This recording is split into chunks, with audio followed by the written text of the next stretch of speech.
Hey, Kim from Dorothy's Daughter here. Today I'm going to show you my top 10 tips for shopping at a fabric outlet. And then I have a wonderful haul for you to see. Stay tuned.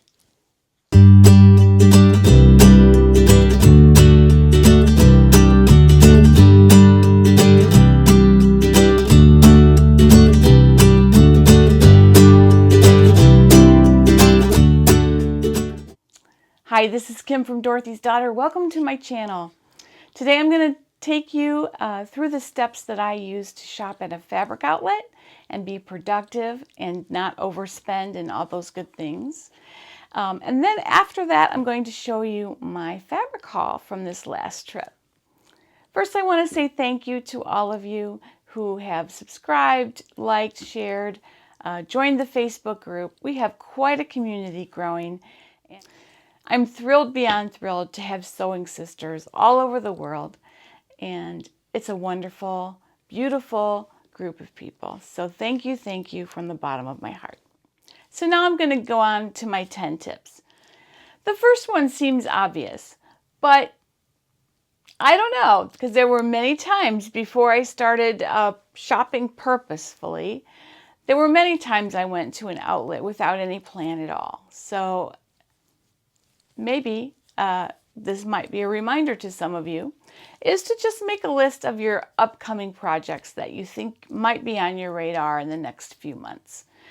That's going to help you target what you look at and what you turn away from.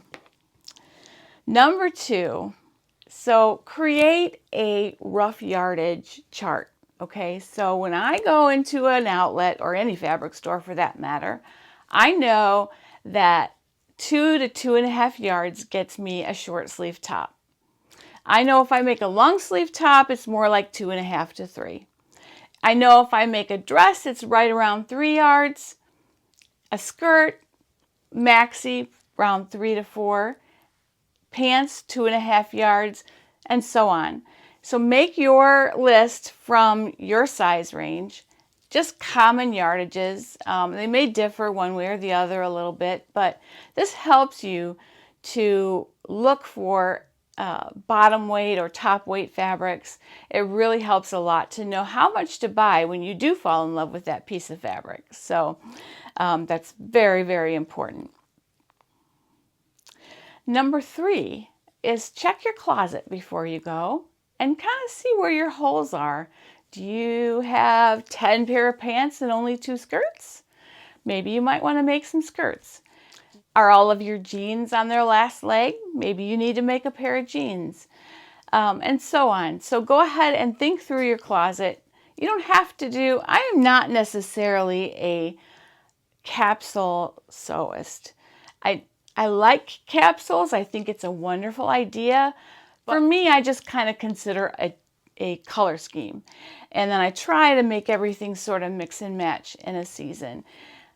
I know I make more of one thing than another. I know I probably make things I don't wear very much. Part of that is because I'm making them for the channel as well. But I pretty much don't make anything that I won't wear. So I just might not wear it a lot. But as you're looking through your closet, think about what have you got coming up? Do you have a dress for it? Do you have pants for it? Whatever it is that you want. This year's particularly tough because we don't know where we're going or if we're going anywhere. So it's been kind of tough this year. But I think you should still sort of put on your normalness. Normalness? I still think you should kind of put on your frame of reference as when things are back to normal. What do you need in your closet? Because we don't know. We don't know when that normal time is coming back. Hopefully soon. The 4th thing, when I walk in the door of an outlet, I go to the sale items first. And the reason I do that is because they might have a piece of something else I might fall in love with right in that sale bin. And then I'm able to just purchase that for half of the cost.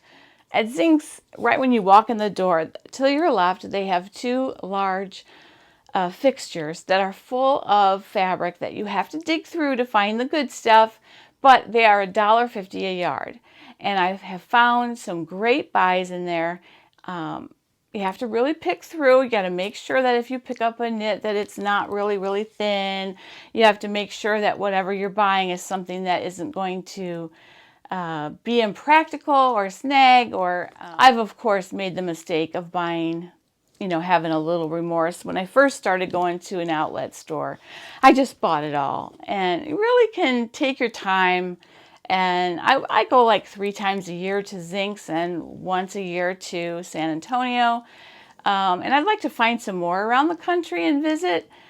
But my tactic is to just go to the sale items first. Number 5 is something you should do before you even walk out the door of your house or hotel or whatever you're staying at. And that is to set yourself a firm budget. If you don't, you could overspend so easily. So kind of keep in mind, usually I'll say $100 and I will stay under $100. If that means I have to put this back to get this, that's what I will do.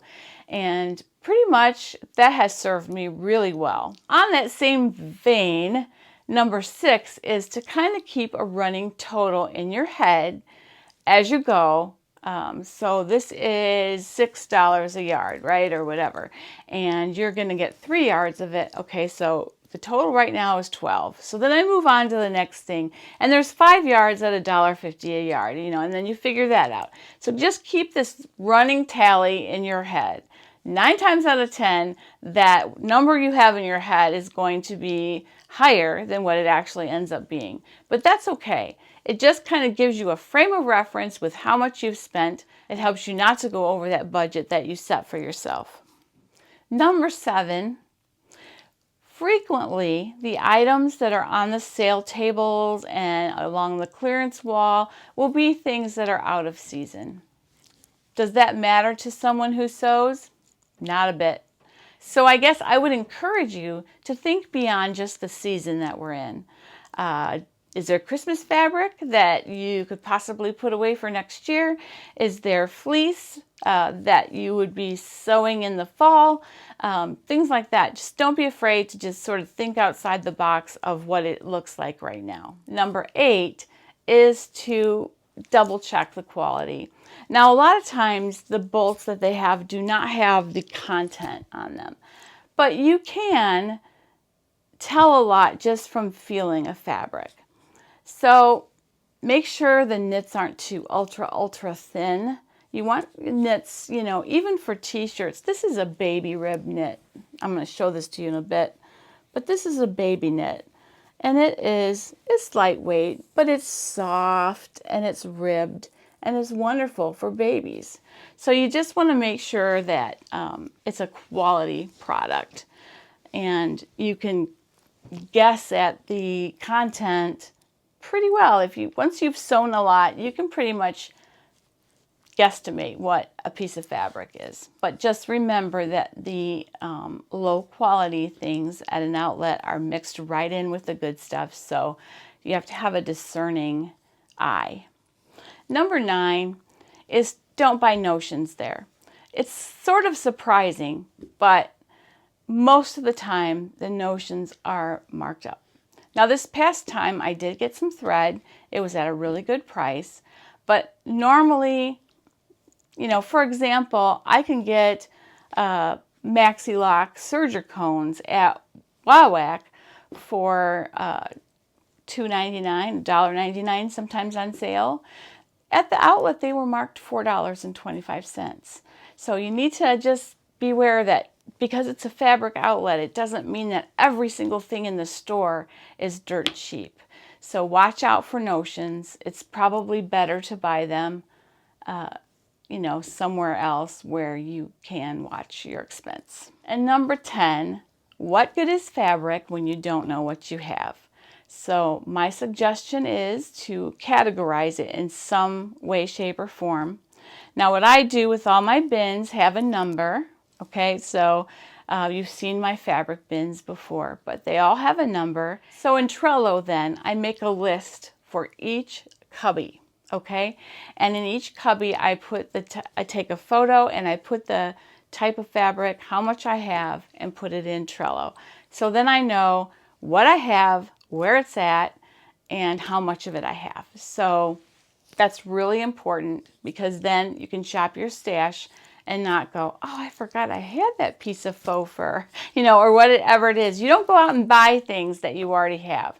And that is so important if you want to save money sewing. So those are my top 10 tips, but I'm going to leave you with one more. Have fun. I mean, you're out traveling somewhere.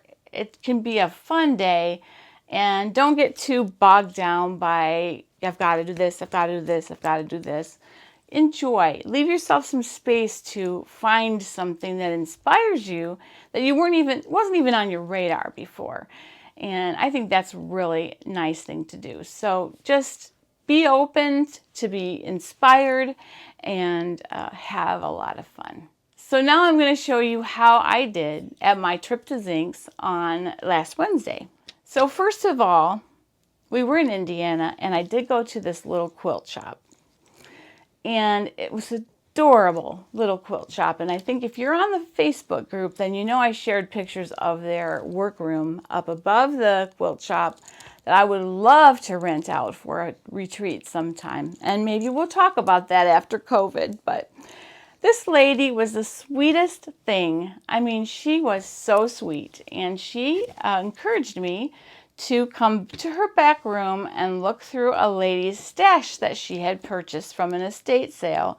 She said, I do not sew knits, and I would love just to give you these. So I have a few pieces that I went ahead and took from her. This one is sort of a switch. It's a French terry, a little bit heftier. It's all cream. There's some cut out of it, but there's enough for maybe color blocking something, or like a So Scrappy from Ellie Mac or something like that. Or there's probably definitely enough to get a kid's hoodie or sweatshirt out of it. So anyway, I never have enough white, so that was great as far as I'm concerned. And then she had some purple ribbing, just a beautiful color, lavender, I guess you would call that. I took that. And then these other two pieces, she said they were knits, but they're really not. They are stretchy though, and that these are gauze. I don't know if they're double or single gauze. I'm thinking they might be double. But one is this gorgeous sort of rose-colored stripe, and the other one is almost a denim blue, which I can see wearing this in the summer.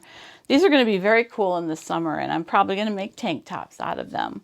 So Tammy, if you're watching, that's the name of the person I met there at the Angola quilt shop in Angola, Indiana. What a fabulous lady and what a fabulous shop. Thank you from the bottom of my heart, Tammy. And I hope to share about your store and bring you some business. All right, now on to Zinck's.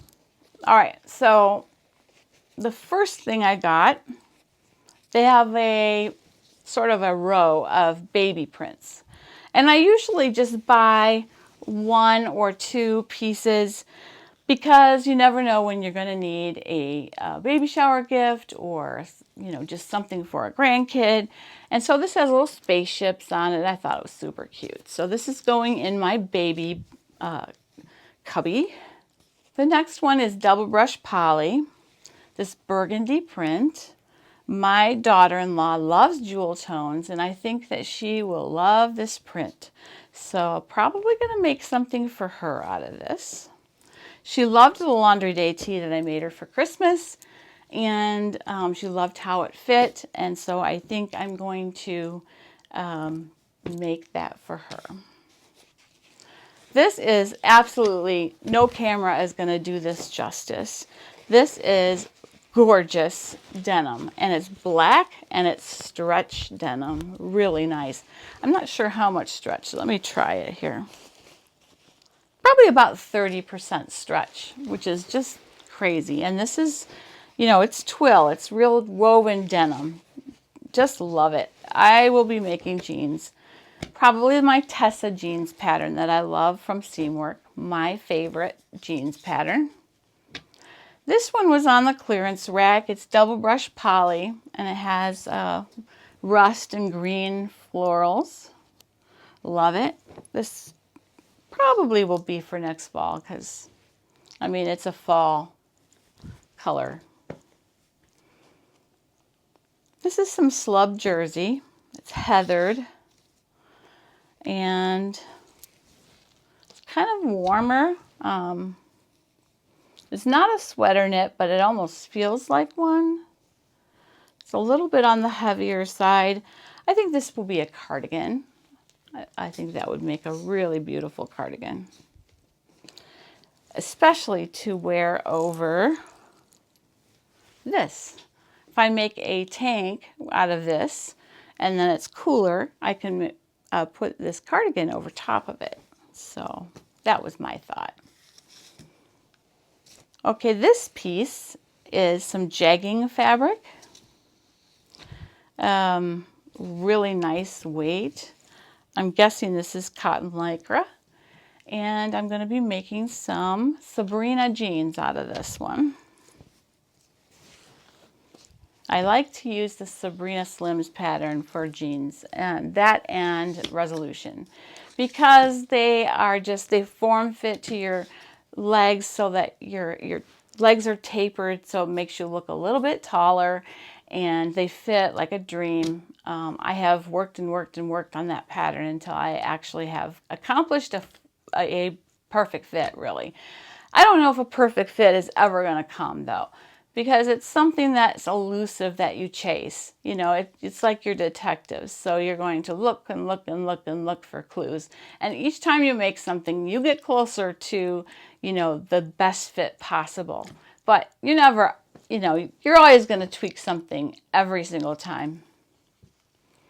I love this print. This is Liverpool. These are colors that I love to wear. And I think I'm going to make a Tessa sheath out of this. All right, a little more on the boring side, but still great. I bought some underwear lace for 85 cents a yard. So a couple yards of the tan. This is stretch lace, so they'll be good for undies. I got some gray. And this is like a floral, which I thought was kind of pretty.